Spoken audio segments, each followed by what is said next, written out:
আনন্দের সংবাদ, যাত্রাবাড়িতে সামাজিক জিয়াফত সফলভাবে সম্পন্ন হয়েছে। আসতে যে বলে আমার ছেলে যে ঘর থেকে বেরিয়ে গেল, তারপর আমার ছেলের লাশ আমার ঘরে ফিরল। 2024 যেই বাংলাদেশ, সেই বাংলাদেশ ভবিষ্যৎ স্বৈরাচার বলে আর কোনো কিছু নাই। এখন যারাই স্বৈরাচারিতাকে তার রাজনীতির টুল বানাবে তারাই হচ্ছে যে ধসে যাবে। দালাল দুশোটা কিছু ইন্ডিয়াতে আছে পলাতক, তারাই এটা বিভিন্নভাবে করানোর চেষ্টা করছে। তবে আমরা যতটুকু পারি, আমরা যদি সংঘবদ্ধ থাকি, ইনশাল্লাহ তারা বেশি দূর আগাতে পারবে না। এই যে ডেইলি স্টার, প্রথম আলো, বাংলাদেশকে জঙ্গিবাদ খোঁজা এবং ইসলামের বিরুদ্ধে যে অপপ্রচার, 2 সপ্তাহ আগে থেকে আমরা এটা হচ্ছে আমাদের প্রচারণা শুরু করছি এবং কি আমাদের কার্যক্রম শুরু করছি। কিন্তু গতকাল রাত থেকে আমাদের ডিরেক্ট আমরা যেখানে রান্না করব, এই রান্নার প্রসেসিং সব কিছু গতকালকে থেকে শুরু হয়েছে। অসহায় যারা আছে, দুস্থ যারা আছে, সবার জন্য এখানে কোনো ভেদাভেদ নেই। আমরা এখানে আমাদের ভারতীয় আগ্রাসন রুখে দিতে হবে বাংলাদেশ থেকে, এটা আপনারা দেখতে পাচ্ছেন। আমরা ভারতীয় আগ্রাসন ইতিমধ্যেই এই বাংলাদেশের মধ্যে বিভিন্ন জায়গায় বিস্তার করে আছে। এগুলোকে আমরা এখন আমরা জুলাই বিপ্লবের পরও এগুলোকে আমরা বাংলাদেশ থেকে রুখে দিতে পারিনি। সেই সাথে আমরা প্রথম আলো এবং ডেইলি স্টার এই দুইটার যারা মাহফুজ আনামার মতি আছে, এদের আমরা পদত্যাগ চাই। যে প্রত্যেকটা নিউজের মধ্যে জুলাই বিপ্লবের নিউজগুলো, সবগুলো নিউজের মধ্যে দেখছেন আপনারা যে আমাদেরকে খুনি, আমাদেরকে বিভিন্ন ট্যাগ লাগিয়ে, বিশেষভাবে যখন কোনো হুজুররা কোনো হুজুরদের ব্যাপারে নিউজ করা হতো, সেই নিউজের মধ্যে তারা জঙ্গি ট্যাগ লাগিয়ে দিত। যাত্রাবাড়ির প্রতিরোধ যোদ্ধাদের সম্মানে জিয়াফত এবং 10,000 মানুষকে খাওয়ানোর আয়োজন করা হয়েছিল। 10,000 মানুষ খাইছে। যাত্রাবাড়ি ছিল আমাদের জুলাই আগস্ট বিপ্লবের লেনিনগ্রাদ। তাই যোদ্ধা আর শহীদ পরিবারের সম্মানে এই সেলিব্রেশন, র্যালি হয়েছে, গান হয়েছে, আতশবাজি পোড়ানো হয়েছে, খাওয়া দাওয়া তো হয়েছেই। 10,000 লোককে খাওয়ানো হয়েছে সারাদিনে।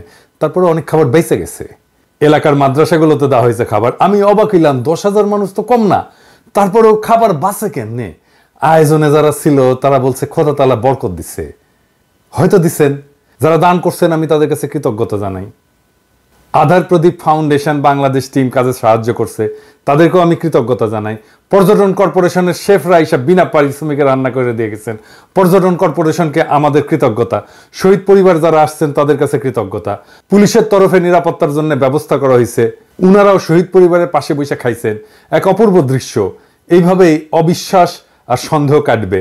আইজিপি সাহেব নিজে ফোন করে খবর নিছেন, উনারাও আমাদের কৃতজ্ঞতা। এত বড় আয়োজন আমরা করতে পারবো এটা আমরা ভাবি নাই, কিন্তু হয়ে গেল, খোদা তাআলা মিলাই দিলেন। আমি খালি ভাবতেছি খাবারে এমন বরকত আসলো কিভাবে। আমাদের এরপরের জিয়াফত রামপুরায়, আমরা তারিখ দেব তাড়াতাড়ি। রামপুরার ভাই বোনেরা রেডি হন। এইবার আসেন আসল আলাপে, গুপ্ত হত্যা নিয়ে আলাপ করি। আপনারা শুনছেন এর মধ্যে সারা দেশে গুপ্ত হত্যা হইতেছে, ছাত্ররা মারা যাইতেছে বেঘরে। কয়েকজন মারা গেছে, কেউ মার খেয়েছে, কেউ হত্যার হুমকি পাইছে। ফেসবুকে লাইভে প্রকাশ্যে আওয়ামী লীগের অমি রহমান পিয়াল হত্যার নির্দেশ দিচ্ছে। শোনেন, আমাদের এই জয় বাংলা, আমি মনে করি এই জয় বাংলার এক্সটেনশন হতে হবে ওই রকম দালালদের হত্যা করা। যে লোকগুলো আমাদের এই মেটিকুলাস প্ল্যান বলে একটা, মানে কি বলে, গেট ব্যাক বাংলাদেশ বইলা ইস্ট পাকিস্তানের দিকে ফেরত দিচ্ছে, মানে 54 বছর আগে নিয়ে যাচ্ছে। এদের বিরুদ্ধে লড়াই করতে হবে এবং দ্যাট ইজ একেবারে খুঁজে প্রতিটা গ্রামে, প্রতিটা মহল্লায় এই দালালদের হত্যা করা হলো গিয়া মিশন হওয়া উচিত। দ্যাট উইল মেক এ মুক্তিযোদ্ধা। এবং এই মুক্তিযোদ্ধার প্রথম কলেমা হচ্ছে জয় Bangla. That is the campaign we are doing. Swiss আইনে, ইউরোপিয়ান আইনে এটা অপরাধ, চরম অপরাধ। আমরা জানতে চাই বাংলাদেশের পররাষ্ট্র মন্ত্রণালয় কি করছে এটা নিয়ে। আমরা প্রকাশ্য বিবৃতি চাই। আমরা চাই পররাষ্ট্র দপ্তর সুইস অ্যাম্বাসাডারকে ডাইকা ভিডিও দেখাক সাবটাইটেল দিয়া। জানতে চাক তোমরা কি করছো। সুইজারল্যান্ডের বাংলাদেশি ডায়াসপোরা আপনাদের ট্যাক্সের পয়সায় তারা ভাতা দেওয়া হয়, সে আরেকটা দেশে সেই সুইজারল্যান্ড থেকে হত্যার হুমকি দিবে। ছাত্ররা মিছিল করতেছে, নিরাপত্তা চাইতেছে, কিন্তু ছাত্ররা কেন অমি রহমান পিয়ালের এই প্রকাশ্য হত্যার নির্দেশের বিরুদ্ধে পররাষ্ট্র মন্ত্রণালয় কি করছে তার জবাব চায় নাই। যাই হোক, আসেন আমরা দেখি হামলাগুলো কারা করতেছে।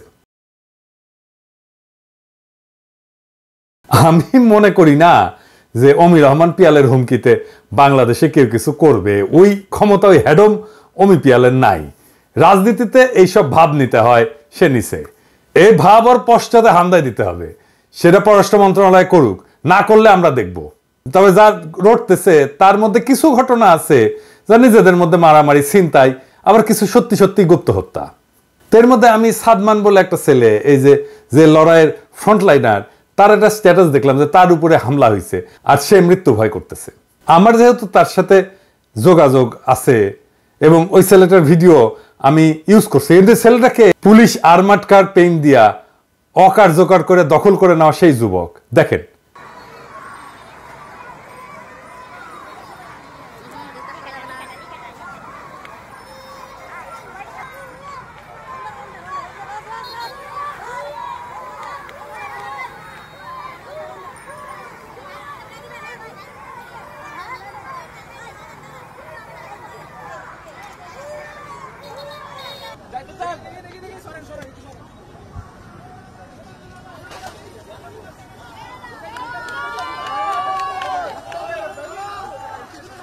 তারে পিটানোর একটা ভিডিও দেখলাম, এই বীর বিপ্লবের 4 মাসের মাথায় মাইর খাইতেছে, এটা দেখাও যন্ত্রণা।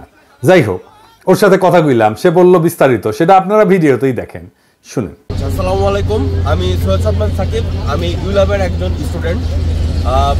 গত 1 ডিসেম্বরের যে একটা ঘটনা ঘটে, আমার উপরে কিছু বড় ভাইরা, আসলে আমার ইউনিভার্সিটির সিনিয়র বড় ভাই তারা, তো তাদের সাথে বাকবিতণ্ডা এবং একটু ভুল বোঝাবুঝির কারণে আমাদের মধ্যে একটু রেষারেষি হয় এবং মারামারির পর্যায়ে চলে যায় বিষয়টা।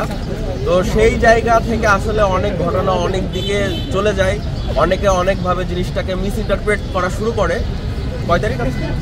20 তারিখ। আজকে 20 তারিখ আমরা সবাই একত্রিত হয়েছি বিষয়টার সমঝোতার দিকে কিভাবে আগানো যায়, কিভাবে জিনিসটা মিউচুয়াল করা যায়, সেজন্য আমরা আজকে একত্রিত হয়েছি।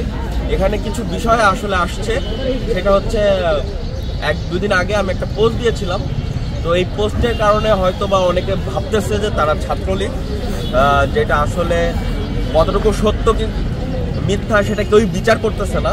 আসলে এমন কিছুই না, আমরা সবাই ইউল্যাবের সাধারণ ছাত্র এবং আমরা প্রত্যেকেই আন্দোলনে সক্রিয়ভাবে অংশগ্রহণ করেছিলাম। এবং হয়তোবা হইতে পারে যে এই ঘটনার প্রেক্ষিতে বাইরের অনেক থার্ড পার্টি বা হচ্ছে যারা আসলে ছাত্রলীগের সাথে জড়িত, তারা এই ঘটনাটার সুবিধা নেওয়ার চেষ্টা করতেছে। তা আমি বলবো আপনারা এই ঘটনায় কান দিবেন না। এবং আরেকটা বিষয় যেটা, যে যখন আসলে আমাদের মধ্যে ঝামেলাটা হয়, সেখানে তাদের কাছে একটা ইনফরমেশন আসে, সেই ইনফরমেশনের ভিত্তিতে আসলে তারা আমার সাথে রাগারাগি করে বা মারপিটের পর্যায়ে যায়। তো এই বিষয়ে আমি একটু অনুরোধ করবো বড় ভাই যারা ছিলেন ওই ঘটনার সময়, আসলে চাঁদাবাজির বিষয়টা একটা এলিগেশন আসে সাধারণ শিক্ষার্থীদের কাছে, যে হচ্ছে যে একটা চাঁদাবাজের একটা এলিগেশন আসে, কিন্তু এটা আসলে যাচাই করে দেখা হয়েছে এটা আসলে কোনো ভিত্তিহীন, এটার কোনো ইয়া নাই, এটার সাথে কোনো সম্পৃক্ততা নাই। আমাদের শ্রদ্ধেয় বড় ভাই যে তারেক মনোয়ার ভাই, উনি সদস্য সচিব মোহাম্মদপুর থানা নাগরিক কমিটি, তো ভাইয়া নিজে থেকে আসলে বিষয়টা সমাধান, নিজে দাঁড়িয়ে থেকে বিষয়টা সমাধান করে দিয়েছে। এখন থেকে আমরা যেটাই বলবো, আমরা সবাই আসলে ইউলেবিয়ান, আমাদের মধ্যে কোনো ভেদাভেদ নাই। ভাই নিজে থেকে বিষয়টা আসলে প্রবলেমটা পুরো সলভ করে দিয়েছে। সবাইকে ধন্যবাদ। তার মানে পুরাটাই ভুল বোঝাবুঝি, দুই পক্ষই আন্দোলনের শক্তি। এখন যারা মারছে তাদেরকে বলি, মারপিট পর্যন্ত যায় কেন ভাই? এখন বলতেছো যে চান্দার অভিযোগ সত্য না, তাহলে মারতে গেলা কেন? সত্য মিথ্যা যাচাই না করে কাজ করবা না, কেউ না কোথাও না। এরপরে কিন্তু মাপ চাইয়া পার পাবে না, নিজেরা মিউচুয়াল করে নিতে পারো, কিন্তু মাপ চাইয়া পার পাবে না। আমি ধরবো। আরেকটা টার্গেট কিলিং এর খবর অ্যানালাইসিস করলাম একজন সমন্বয়ের অনুসন্ধান থেকেই দেখি। নর্থ সাউথ বিশ্ববিদ্যালয়ের শিক্ষার্থী বইলা খবর উঠছিল এবং দেখা গেছে সে দেখছে যে নর্থ সাউথ বিশ্ববিদ্যালয়ের কেউ না, হয়তো ব্র্যাক বিশ্ববিদ্যালয়ের প্রাক্তন শিক্ষার্থী হইতে পারে, তবে এখনকার ছাত্র না। এই সমস্ত জিনিসগুলো আরো নিশ্চিত হয়ে ঘটনার গভীরে যে দেখা দরকার যে আসলেই কি ঘটতেছে। আবার বলতেছে 3 দিন আগের এআইইউবি শিক্ষার্থী ঘটনায় টার্গেট কিলিং এর শিকার বলে ছড়ানো হয়েছে। পুলিশ ইতিমধ্যেই হত্যাকারীকে আইনের আওতায় নিয়ে আসছে। পুলিশের বক্তব্য অনুযায়ী হামলাকারীর বিরুদ্ধে ছিনতাইয়ের 9টি মামলা করা আছে। সুতরাং হামলাকারী ছিনতাই রিলেটেড কারণে এই ঘটনা ঘটাইছে বলে অনুমান করা যায়। তৃতীয় ঘটনা নিশ্চয়ই ইউনিভার্সিটির শিক্ষার্থী। এখানে ছড়ানো হয়েছে যে ভারত বিরোধী পোস্টের জন্য হয়তো তাকে টার্গেট কিলিং করা হয়েছে তার ফেসবুক পোস্ট দেখা, কিন্তু এটা নিতান্তই ছিনতাইয়ের ঘটনা এবং ছিনতাইকারী হত্যাকারী ধরাও পড়ছে। তো ছাত্রলীগের হামলা কিন্তু আছে। কিছুক্ষণ আগে খবর পেলাম আসলে ছাত্রদল নেতাকে কুপায় হত্যার চেষ্টা করা হয়েছে। টার্গেট কিলিং বা গুপ্ত হত্যা হচ্ছে বলে আমি মনে করি। আওয়ামী লীগের ইতিহাস তাই বলে, তারা সব সময় ইতিহাসে করে আসছে। আওয়ামী লীগের খুন, জখম, হত্যা, সন্ত্রাসের সক্ষমতা আছে। তাদের সেই ক্যাডার বাহিনী আছে, অস্ত্র আছে, এবং তাদের সেই নির্মমতা আছে, সেই বর্বরতা আছে। এটারে ছোট কইরা দেখবেন না, সে আগেও এটা করছে। তবে আরো কয়েকদিন লাগবে এটার প্যাটার্ন বুঝতে। খুব সম্ভাবনা আছে আওয়ামী লীগ অর্থাৎ তার গণসংগঠনগুলা, police, Ansar, Chhatra League, BJP, NSI, আর্মির মধ্যে থাকা তাদের লোকজন এবং ইন্ডিয়ার নানা ধরনের এজেন্টরা এই অপারেশন চালাচ্ছে বলে আমি মনে করি। আওয়ামী লীগ কিভাবে প্রতিহিংসা নেয় তার একটা ঘটনা আপনাদেরকে বলি। 1974-এর দুর্ভিক্ষে বাসন্তীর একটা আইকনিক জাল পড়া ছবি ছাপা হয় ইত্তেফাকে। সেরা জালটা গায়ে জড়ায় কলার থর সংগ্রহ করতেছে অনাহারী বাসন্তী, তার পাশে দুর্গতি নামের ছিন্ন জাল পড়া বাসন্তীর বোন। ইত্তেফাকে ছাপা হওয়ার পরে সারা দুনিয়া চমকায় যায়। এটাই মুজিব শাসনের পতন নিশ্চিত করে। এই ছবিটা গায়েব করে দেওয়া হয়েছিল। আমি মূল ছবিটা খুঁজে বের করে রেস্টোর করে স্বাধীনতোত্তর বাংলাদেশ বই যুক্ত করছি। এই ছবির চিত্রগ্রাহক আফতাব আহমেদকে শেখ মুজিব হত্যার পটভূমি তৈরি করে দায় অভিযুক্ত করে আওয়ামী লীগ। এই ছবির চিত্রগ্রাহক আফতাব আহমেদ, তার পরিণতি কি হয়েছিল জানেন? 2013 সালে নিজ বাসায় রহস্যজনকভাবে খুন হয়, বলা হয় ডাকাতি। বাসায় একাই থাকতেন। এটা কি খুব স্বাভাবিক ঘটনা বলে মনে হয়? সব খুনেরই মোটিভ থাকে। এই খুনের মোটিভ প্রতিহিংসা। আওয়ামী লীগ প্রতিহিংসা পরায়ণ একটা দল। এইটা শুধু আমার কথা না, মুরব্বী মির্জা ফখরুলেরও কথা। শেখ মুজিবের উৎখাতে যারা জড়িত ছিল তাদের সন্তানদের পর্যন্ত হত্যা করছে। আফসানার ঘটনা আমি একটা এপিসোড করছি। এটাই হাসিনা চালায় যাবে। হাসিনার পলায়নের প্রতিশোধ হাসিনার দলের গুন্ডারা নিবে। অনেকেই মনে করে একটা বেটার আওয়ামী লীগ তৈরি হলে খারাপ না, হয়তো সোহেল তাজগিরের একটা বেটার আওয়ামী লীগ তৈরি হবে। আপনারা আমার বই পড়েন নাই? হাসিনা ছাড়া কেউ আওয়ামী লীগ করতে চাইলে আওয়ামী লীগের গুন্ডারা এটা হইতে দেবে না, পিটায় ঠান্ডা করে দেবে নিজের দলের লোকদেরই। আর আওয়ামী লীগ তো প্রকাশ্যে দাপটের সাথে ঘুরে বেড়াইতেছে। এই যে দেখেন হেলমেট মাথায় হাতে থাকা এই সন্ত্রাসীর হাতে একাধিক ছাত্র খুন হয়েছে। এর নাম গোলাম সাদমান জনি, যুগ্ম সাধারণ সম্পাদক চট্টগ্রাম মহানগর ছাত্রলীগ। আশ্চর্যের খবর হইল বুদ্ধিজীবী দিবসে রায়ের বাজার বদ্ধভূমিতে শ্রদ্ধা জানাইতে গেছিল এই পোলা। এরা ফিরে আসছে কাদের শক্তিতে? আমি একটা জরিপ করছিলাম, প্রায় 5 লাখ লোক ভোট দিছে। 77% লোক বলছে বিএনপির আশ্রয় প্রশ্রয়ে ফিরছে এরা। তাহলে এখন কি করণীয়? এইভাবেই মাইর খেয়ে যাবে আমাদের ছেলেরা? ছাত্রদের এবং জুলাই আগস্ট বিপ্লবের সকল বিপ্লবী শক্তিকে রক্ষা করতে হবে। এটা আমাদের একমাত্র প্রধান কর্তব্য এখন। যদিও কিছু বিজ্ঞজন এটারে বিপ্লব বলতেই নারাজ। তাদের যায় বলেন না এই রক্তপাত কিভাবে বন্ধ হবে? আমরা নাকি অরাজকতা করি। বিশেষ করে আমার নামে কি বিপুল ঘৃণা চড়ানো হয়েছে দিনের পর দিন, কতদিন ধরে দেখছেন তো। আমি নাকি অরাজকতা করতেছি। আমার নাম দিছে এনার্কি ভট্টাচার্য। চিন্তা করেন, নাম হয়ে গেল আমি নাকি মব উস্কাইতেছি। বিপ্লবী জনতা হয়ে গেল মব। ক্ষমতা পেয়ে গেছে তো মাদারবোর্ড সুশীলদের এখন বিপ্লবী জনতার দরকার নাই, তারা এখন নিছকই মব। এই বাঙ্গু সুশীলদের মাইর না দিলে এটা সোজা হয় না। 3টা জিনিস কাজ করে এদের জন্য। মাইর, 3rd ডিগ্রি মাইর একেবারে, গাই অথবা সারদা একাডেমির ঘোড়া দিয়া গোয়া মারাবেন, ঠিক হয়ে যাবে এগুলা। এই যে এটারে বিপ্লব বললো না, সেই জন্যই এই বিপ্লবটাকে বিপ্লব বলে গঠন করা গেল না কিছু মাদারবোর্ডের জন্য। যে কোনো বিপ্লবের পরে পুলিশ, আর্মি বা মিলিশিয়া তৈরি হয় বিপ্লবী শক্তিকে দিয়া। এমনকি শেখ মুজিব করছে। শেখ মুজিব রক্ষী বাহিনী তৈরি করছে, মিলিশিয়া বাহিনী তৈরি করছে মুজিব বাহিনী দিয়া। আমি 21শে আগস্ট ছাত্রদের দিয়ে মিলিশিয়া তৈরি করতে লিখছিলাম, বলছিলাম যেই পুলিশ চলে গেছে এদের ফিরে আনার কোনোই দরকার ছিল না। পাড়ায় মহল্লায় 18 থেকে 28 বছর বয়সীদের দিয়া আইন শৃঙ্খলা রক্ষা কমিটি বানাইতে হইতো। তারাই আইন শৃঙ্খলা রক্ষা করত। এদের পর্যায়ক্রমে প্রশিক্ষণ দিয়া পুলিশে আত্মীকরণ করতে হতো। এখনো এটা করা সম্ভব। আমি বলছিলাম এই দুর্নীতিগ্রস্ত, ট্রিগার হ্যাপি, রক্তপিপাসু পুলিশ বাহিনী আগামীর বাংলাদেশের কোনো কাজেই আসবে না। এই পুলিশ বাহিনীকে ফিরে আনা হয়েছে। বিপ্লবী ছাত্রদের হাতে অস্ত্র দিয়া মিলিশিয়া বানাইলে আজকে বেঘরে মরতে হইতো না। আমি বলছিলাম পাড়ায় পাড়ায় কমিটি করে ফেলতে। বিপ্লবের পর পর কেউ করে নাই ছাত্ররা। বলছে এটার মধ্যে নাকি ছাত্রদল, ছাত্র শিবির ঢুকে যাবে। আমি বলছিলাম উপজেলা, জেলা, বিভাগ, তারপরে জাতীয় সমাবেশ করতে, করে নাই। বলছিলাম বিজয়কে সেলিব্রেট করতে, করে নাই।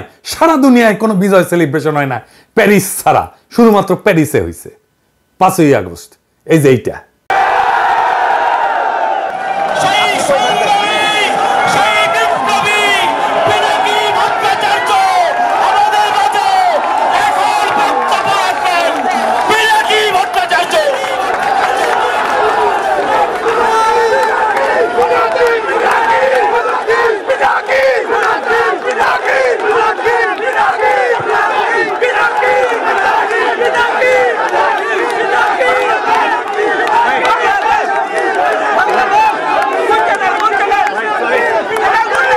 দেশবাসী,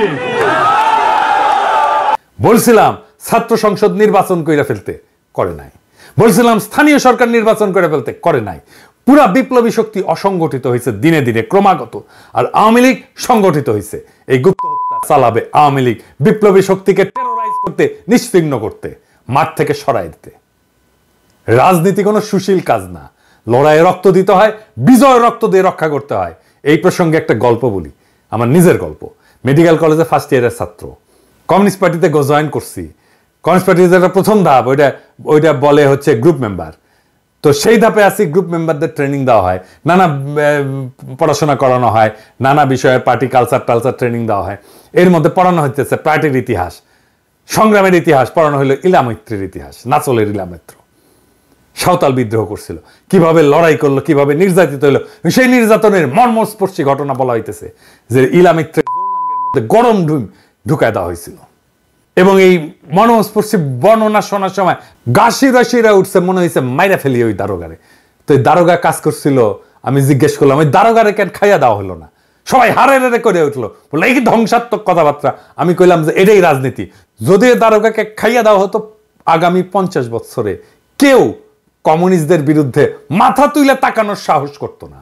বিপ্লবের পরে যারা গান্ধী হইতে গেছিল, তারাই আজকের এই পরিণতির জন্য দায়ী। তাদেরকে ধরবেন, মিছিল করতেছেন তাদেরকে ধরেন। এখনো সময় আছে, বিপ্লবীদের মিলিশিয়া করে তোলেন। একমাত্র এইভাবে প্রতি বিপ্লবী সন্ত্রাস রুখে দেওয়া সম্ভব। এই সরকারের কাছে নিরাপত্তা চায়েন না, সরকারকে বাধ্য করেন মিলিশিয়া বাহিনী তৈরি করতে ছাত্রদের দিয়া। বিপ্লব রক্ষা আর আক্রমণ ঠেকানোর আর কোনো রাস্তা নাই, প্রচুর উদ্বৃত্ত অস্ত্র থাকে, তাই দিয়া মিলিশিয়া বানানো সম্ভব। যদি কেউ দায়িত্ব নিতে না চায়, আমারে দায়িত্ব দেন, অথরিটি দেন, 3 মাসে মিলিশিয়া বাহিনী বানায় দিয়ে আসবো বাংলাদেশে। সলিউশন দিয়ে দিলাম, সরকারকে বাধ্য করেন। এভাবে বিপ্লব শুধু না, বিপ্লবীদের জীবন রক্ষা পাবে। ইনকিলাব জিন্দাবাদ।